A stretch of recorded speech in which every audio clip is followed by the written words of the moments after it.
De Mateus, capítulo de número 27, o Novo Testamento, o primeiro livro do Novo Testamento, Mateus, aonde relata os atos, na verdade começa falando sobre o nascimento de Jesus, a visita que o anjo Gabriel fez a Maria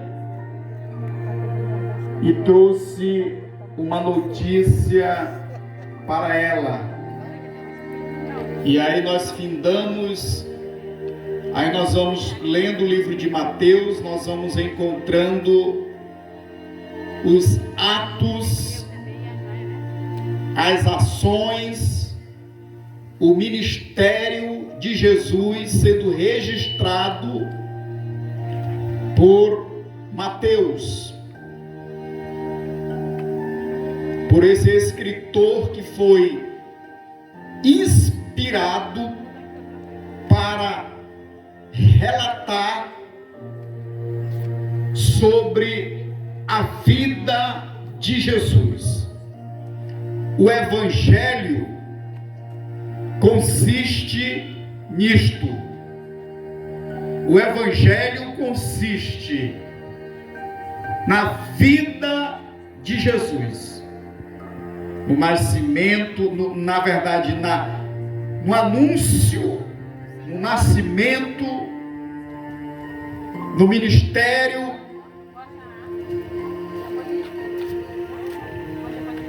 e também no grande ato de redenção. Jesus, ele teve um curto ministério, enquanto que pregação, enquanto que ensino,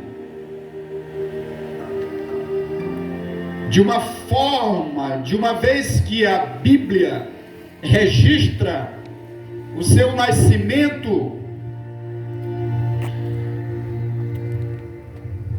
ele nasce em Belém da Judeia, em um local onde os animais comiam, bebiam, dormiam, devido à falta de hospedagem. Na época, o imperador disse que todo mundo deveria ir para as suas cidades de origem, as suas cidades natal, onde havia nascido, que era o caso de José, que nasceu em Belém. Então deveria ser recenseado, registrado o seu nome lá naquele lugar onde ele havia nascido.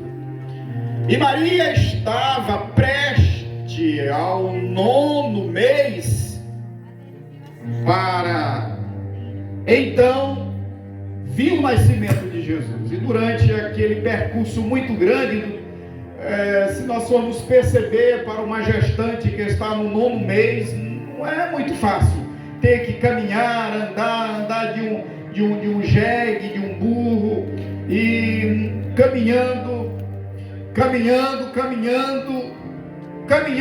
muito. A gente faz a ideia de que dava para mais de uns 3 a 4 dias ou mais, saindo de Nazaré até Belém, de onde eles moravam, né? Aí bem longe, bem distante, quase uns 100 quilômetros.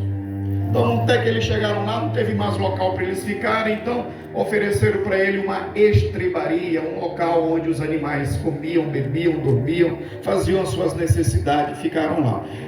Então Jesus nasce ali, naquele lugar. E só quem teve conhecimento do nascimento de Jesus, primeiro, os anjos. Os anjos, eles no céu, eles vieram participar, comunicar a algumas pessoas que estavam no campo. Quem era? Os pastores estavam vigiando as suas ovelhas para que os animais ferozes não viessem comê-lo, tragá-lo. Então eles ficaram vigílias, faziam vigílias para guardar a sua ovelhinha, porque ali era o sustento deles, era aqueles animais, o leite, a lã e até o próprio animal que era comido também por eles. Então eles estavam naquela noite, exatamente naquela noite em que Jesus ia nascer. Então os anjos vieram e disseram uma notícia para ele: olha, na cidade de Davi. Qual é a cidade de Davi? Belém. Nascerá hoje o Salvador, que é Cristo o Senhor. Como é que vocês vão ter certeza? Olha, vocês vão encontrar ele envolto em faixa, em pano e deitado em uma manjedoura, em um coxo, onde os animais comem, em uma estrebaria.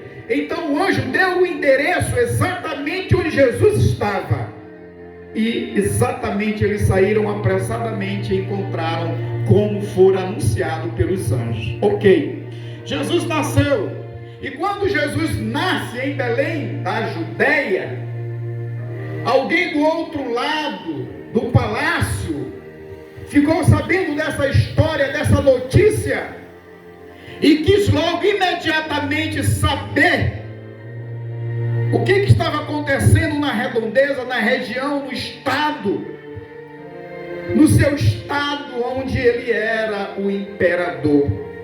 Porque as escrituras mostravam, indicavam que ele seria rei, e ele, como sendo imperador, ficou enciumado, achando que Jesus iria tomar o seu reinado, o seu império, a sua cidade. O povo ia ficar a favor de Jesus e contra o rei na época. Logo mandaram procurar diligentemente. Os magos ainda vieram, para completar a história, vieram os magos, uns reis, que seguiram uma estrela. Só que Jesus já não estava mais lá em Belém. O anjo havia avisado ele que alguém estava procurando para o matar uma criança, um bebê. Foge para o Egito. E quando ele foge para o Egito, já está aproximadamente aí de uma faixa etária de 2 anos, mais ou menos. Os magos não encontraram ele na manjedoura, não encontraram ele em Belém. Provavelmente já encontraram ele em Nazaré, aonde eles também deram alguns presentes para Jesus. E quando eles voltam à presença do rei Herodes, ele ficou mais indignado ainda. Mas aí a vida de Jesus, ela é ocultada. Ele é apresentado no templo ao 8º, é circuncidado segundo a lei, e então é apresentado. Então Jesus vai viver em Nazaré. Aí ele vai fazer uma aparição, aparecer novamente quando tem 12 anos,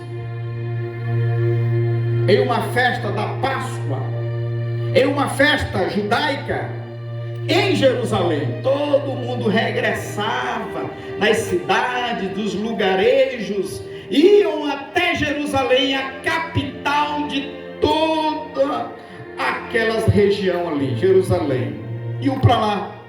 E Jesus foi dessa vez com José e Maria, e quando chegaram lá, ele viu o templo muito bonito, muito suntuoso, muita gente inteligente, muitas pessoas, e Jesus foi conversando, e chegou até a conversar com os doutores, os homens de letra, os homens de inteligências, os homens de faculdade, os homens que ficaram pasmados e admirados com tanto conhecimento e sabedoria que Jesus falava.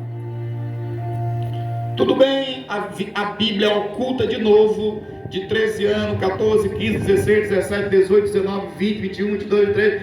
Jesus já aparece aos 30 anos. A Bíblia oculta. A Bíblia não fez questão de registrar.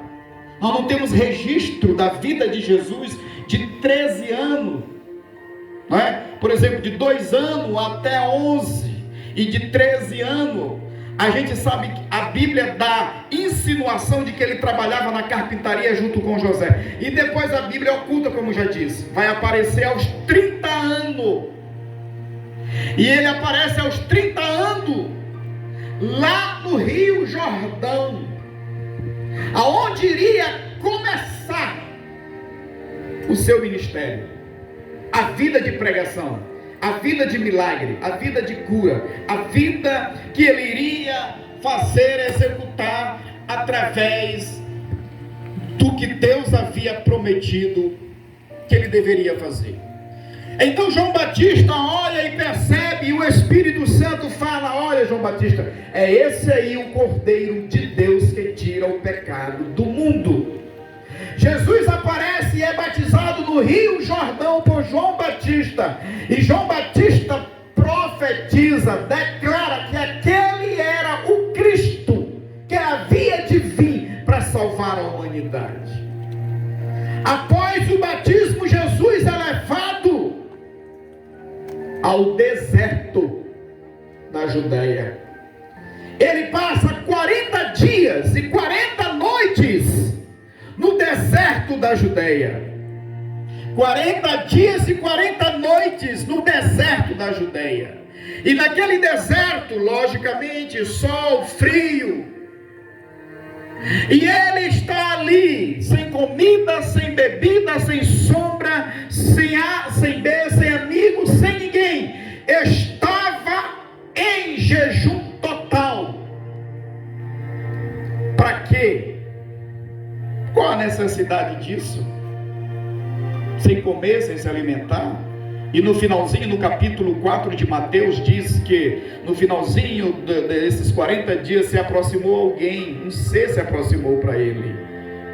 E ainda esse ser disse para ele: olha, se tu é filho de Deus mesmo, manda que essas pedras se transformem em pães. Jesus respondeu para ele: está escrito, não só de pão vive o homem, mas de toda palavra que sai da boca de Deus. Que sai da boca de Deus. Ele veio a segunda vez: olha, eu te dou todas as riquezas, te dou tudo isso, se tu pular daqui, os anjos vão te assegurar. Jesus disse: está escrito. Por mais uma vez, o inimigo de Jesus se apresentou a ele, transportou a ele e levou. Jesus disse: olha, não tentará o Senhor o teu Deus. Jesus vence Satanás ali por 3 vezes. Satanás é vencido, porque ali era o inimigo que queria tentar provar se Jesus realmente era o Filho de Deus. Então Jesus vence ele lá no deserto, na fome. E a partir daí Jesus começa. O primeiro milagre de Jesus foi um casamento em Caná da Galileia, aonde faltou vinho, e a nossa nobre irmã, a mãe dele, chegou até ele e disse para ele: faltou vinho. E ele disse para ela: ainda não é chegado a minha hora. Te acalma aí, mãe, segura só mais um pouco.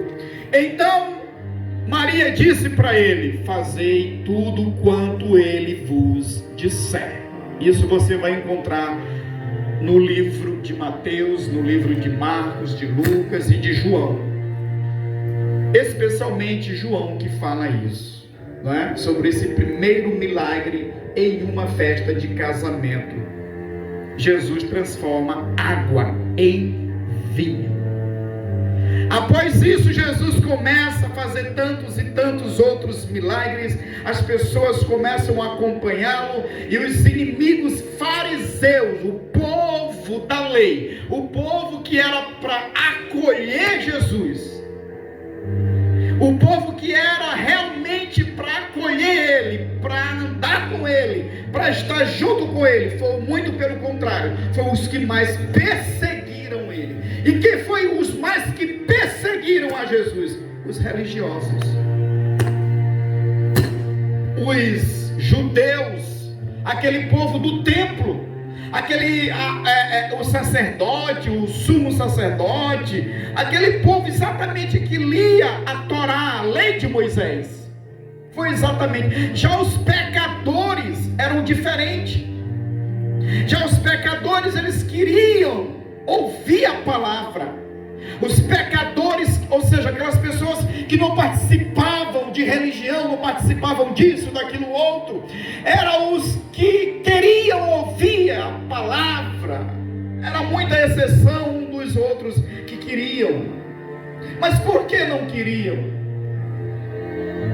Eis a pergunta: o que é que Jesus fez de mal para as pessoas não ouvi-lo? O que Jesus fez de mal, de ruim, para as pessoas não ouvi-lo? O que foi? Nada de mal, nada de errado. Mas por que tanto ódio depositado em Jesus? Por quê? A gente poderia se fazer essa pergunta nesse momento. Por quê que as pessoas fogem da palavra, da Bíblia? Eu e você fugimos de orar, de cantar, de ouvir, de receber alguém que traz uma palavra de cura, de milagre, de salvação. Porque religião mata, sempre matou. Uma das grandes matanças no mundo todo é religião. Mas Jesus não trouxe religião. Jesus não trouxe placa de igreja. Jesus não trouxe batista. Jesus não trouxe assembleiano. Jesus não trouxe metodista. Jesus não trouxe catolicismo. Jesus não trouxe presbiteriano. Jesus não trouxe essas coisas. O que Jesus trouxe foi o seu sangue derramado por cada pessoa que acredita pela fé nesse sacrifício. Quem divide as pessoas muitas das vezes somos nós, homens, que achamos que a nossa é a tal, leva para o céu, a de fulano de tal leva para o inferno. Jesus não pregou isso. Jesus não pregou isso.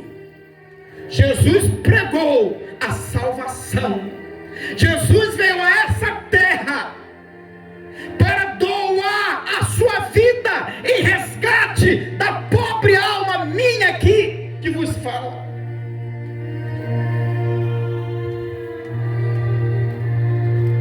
Seu Zé,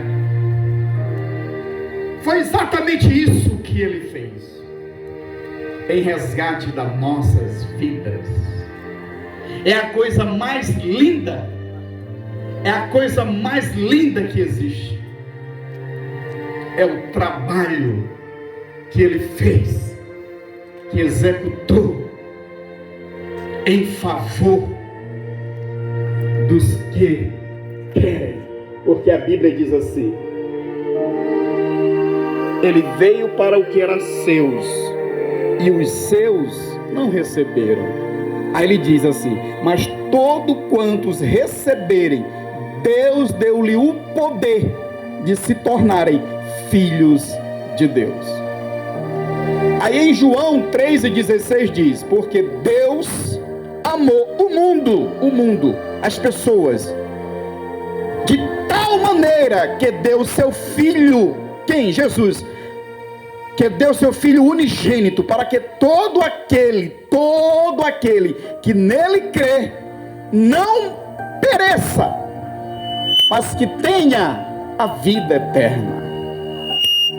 Meu nobre amigo, amiga, que está na sua residência, na sua casa, nos seus afazeres, e nós aqui bem rápido estamos trazendo uma parte da palavra de Deus para mim, para você, porque achamos interessante e muito importante, super importante, o que Jesus Cristo fez por nós na cruz do Calvário.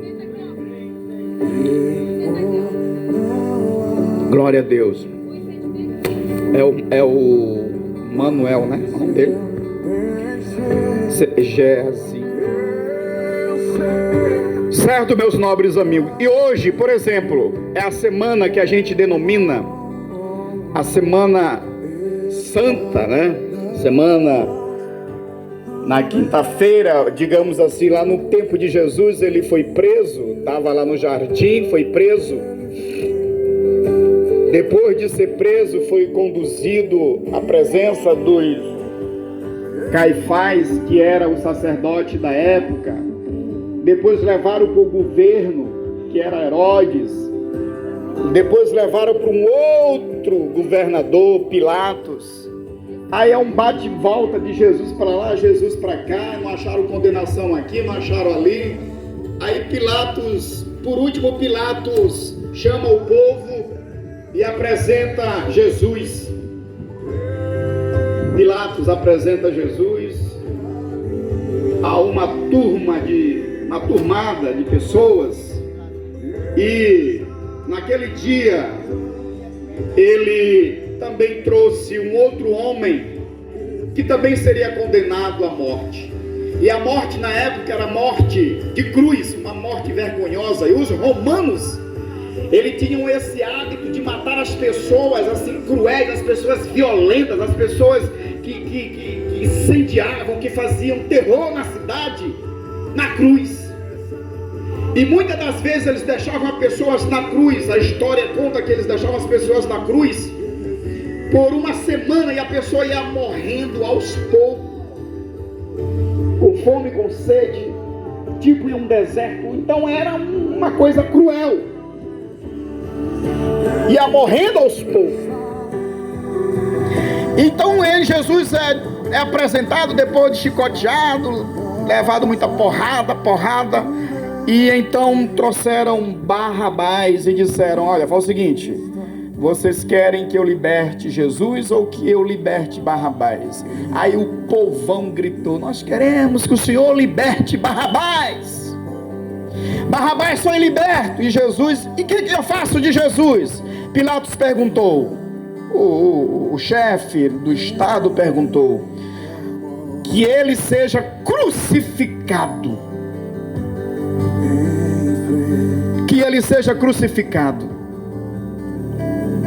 Aí Pilatos então disse: não caia sobre mim um sangue desse inocente. O próprio governo na época disse: não caia sobre mim o sangue inocente deles, mas caia sobre vocês e os filhos de vocês. Foi exatamente o que aconteceu. Libertaram Barrabás, o ladrão, e Jesus foi sentenciado à morte de cruz. Os soldados romanos levaram ele, chicotearam mais ele, colocaram uma coroa de espinho. Esses espinhos eram de pontiagudo bem grande, mais ou menos de uns 12 centímetros. Cravou na sua testa e sangue começou a jorrar. Colocaram um madeiro pesadíssimo sobre as costas deles, que foi preciso um homem chamado Cirineu ajudá-lo a carregar até ao Gólgota, ou seja, fora de Jerusalém, um alto do Gólgota, aonde aconteceu toda a história da sua crucificação. Lá no Gólgota eles começam a fazer toda a preparação para crucificar. Pegaram os cravos, cravaram os outros dois que estavam com ele, e ele também ficou no meio dos dois que estavam sendo crucificados naquele dia. E as outras pessoas passavam, riam, zombavam, criticavam: tu não é o Cristo, tu não salvou as pessoas, salva a ti mesmo. A primeira palavra que Jesus fala lá na cruz, ele diz: Pai, perdoa, eles nem sabem o que estão fazendo, perdoa. Irmã e meu irmão, pense nisso.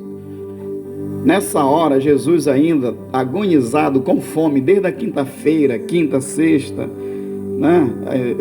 Na sexta-feira, na verdade, desde quarta-feira, com fome, com sede. Até uma das outras palavras da cruz é: Pai, eu tenho sede. Eles vieram dar vinagre, Jesus não tomou nada disso.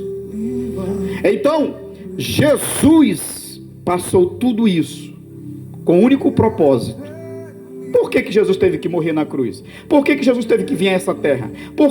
Você já se perguntou por que Jesus veio a essa terra? Por que eu estou aqui falando de Jesus? Por que existe Bíblia? Por quê? Por uma única causa, por causa do pecado. O pecado, ele é uma desobediência, é um crime cometido contra Deus, e esse crime cometido contra Deus deveria ser sentenciado e condenado de uma vez por toda. Mas como o homem é imagem de Deus, Deus não sentenciou o homem naquela hora e lançou na condenação eterna. Muito pelo contrário, deu chance para esse homem se arrepender do pecado dele e se voltar para a porta que é Jesus. E hoje, há mais de 2000 anos atrás, aconteceu a sua ressurreição. Há mais de 2000 anos atrás, condenaram ele saiu tiraram ele da cruz, tiraram os cravos, colocaram ele em uma caverna, em um sepulcro. Mas ao terceiro dia, um domingo, bem cedinho, as mulheres foram lá e perguntaram: cadê ele? Roubaram o corpo dele. Aí os anjos apareceram para ela e disseram: não, ele não está aqui, ele ressuscitou. Jesus está vivo pelos séculos dos séculos. Depois que ele ressuscita, ele passa mais 40 dias na terra. Ele chamou a sua comitiva e disse assim: vem cá, ou discípulos, ou apóstolos, vem cá. Vocês agora vão ter que espalhar a notícia que eu estou vivo e que só eu posso salvar o pecador. Só eu posso perdoar o pecador. Por quê? Porque só tu, Jesus. Não tem uma outra forma, não tem um outro método. Não tem. Como não tem? Não tem. Ele disse: olha, na terra não tinha nenhum justo sequer. Aleluia. Nenhum justo, nenhum. Mas e Abraão? E Moisés? E A e B? Ele disse: não, nenhum. Não foi eles que morreram na cruz. Não foi eles que se sacrificaram. Vão contar essa minha história para as pessoas. Se elas acreditarem, confessarem o pecado, elas vão ter direito de salvação. Se elas não acreditarem, não aceitarem, então nós resolve lá no juízo final a história delas.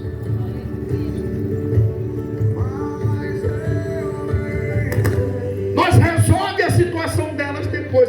Mas façam o que eu estou pedindo. Lá em Marcos capítulo 16 diz: ide pregai o evangelho a toda criatura.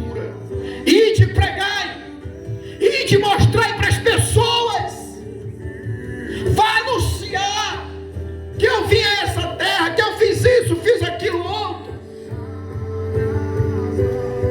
Vocês têm que fazer isso.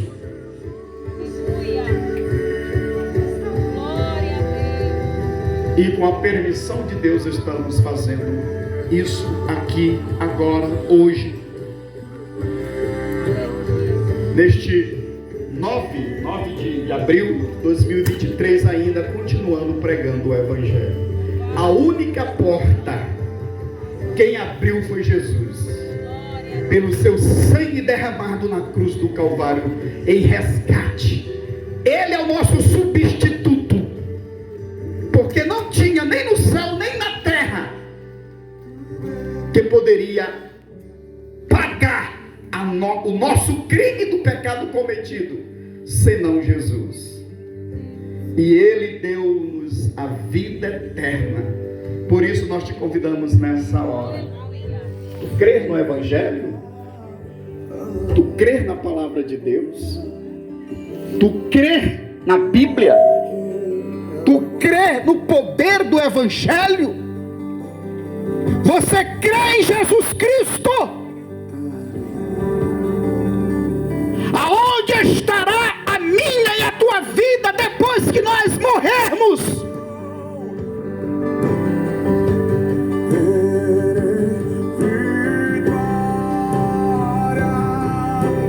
Aonde vai comparecer? Porque a alma do homem não é igual a do cachorro, não é igual do gato, do boi, do cavalo, do porco, da galinha. Não é.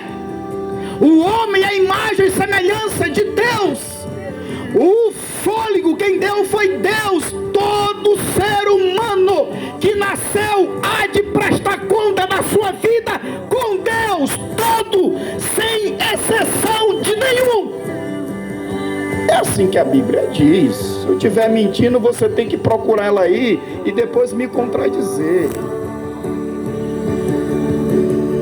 Meu nobre amigo, irmão, companheiro aqui da rua da Espanha, eu não prego religião, muito menos filosofia ou tradição humana, porque eu entendo e compreendo que isso mata e separa as pessoas. Mas nós pregamos o Evangelho, o amor de Deus, o amor de Deus pelas pessoas. Jesus Cristo é o caminho, é a verdade e a vida. Jesus Cristo é o caminho, é a verdade e a vida. Jesus Cristo é o caminho, é a verdade e a vida. Jesus Cristo é a porta para o céu. Jesus Cristo é a porta para a eternidade. Jesus Cristo é a cura. Jesus Cristo é o pão da vida. Jesus Cristo é a semente da mulher. Jesus Cristo é o leão da tribo de Judá. Jesus Cristo, a ele foi dado todo o poder nos céus e na terra. A própria morte veio tentá-lo, acorrentá-lo, e ele perguntou: ó morte, aonde está a tua vitória? O homem mais justo da terra, ele não ressuscitou.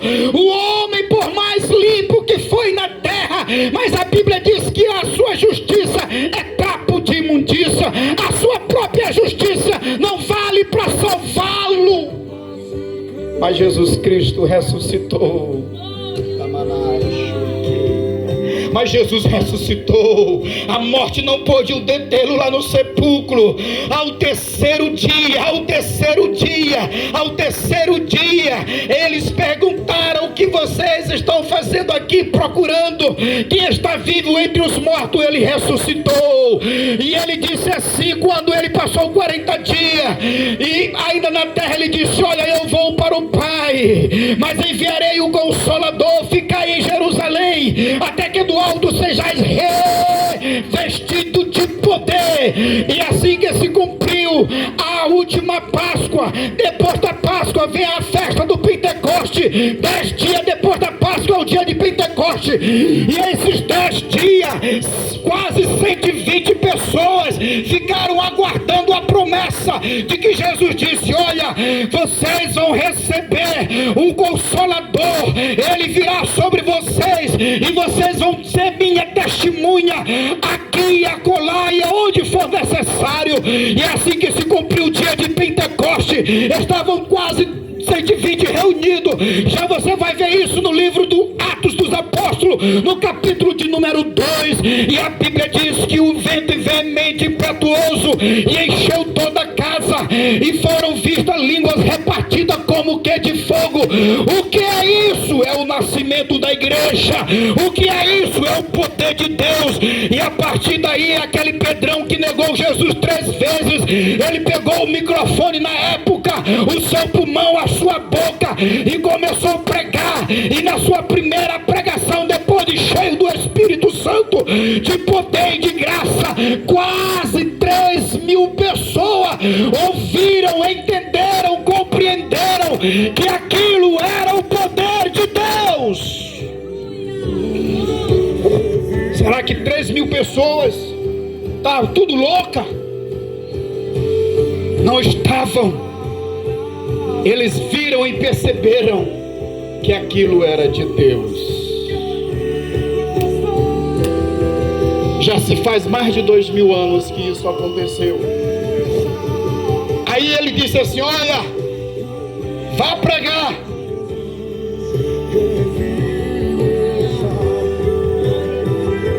O Evangelho.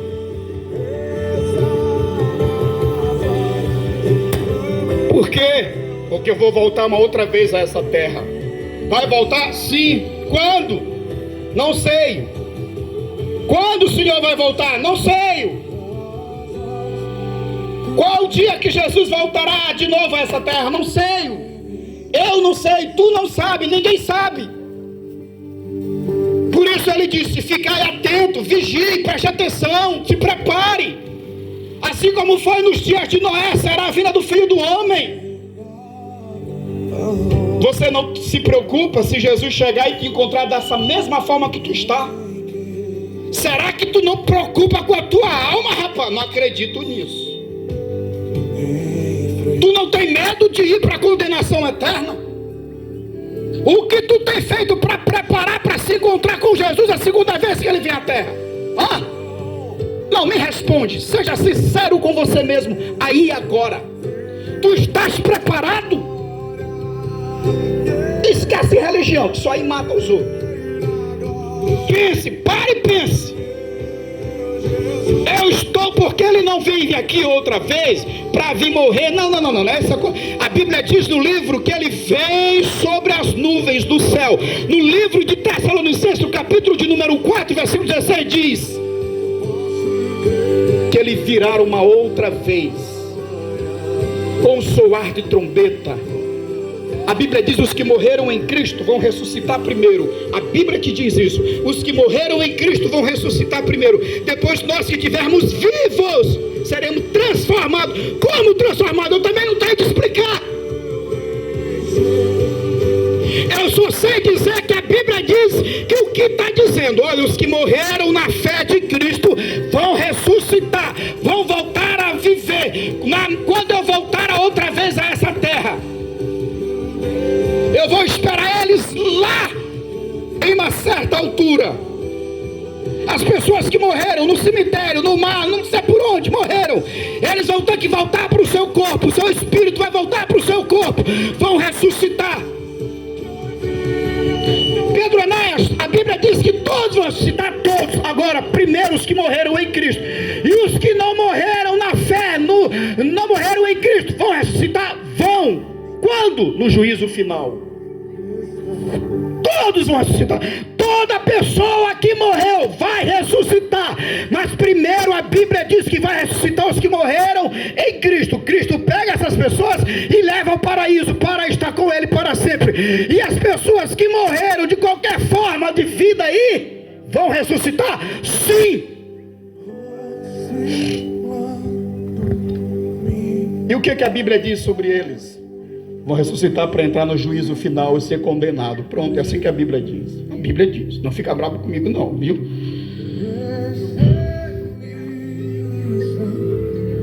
Nós finalizamos aqui nessa tarde, agradecendo a todos. Deus abençoe a minha vida, a sua vida, e atente quanto a tempo para a palavra de Deus. Amém? Vamos convidar nossa irmã Elisiane para louvar ao Senhor com mais um hino. E nós vamos já encerrar. Amém?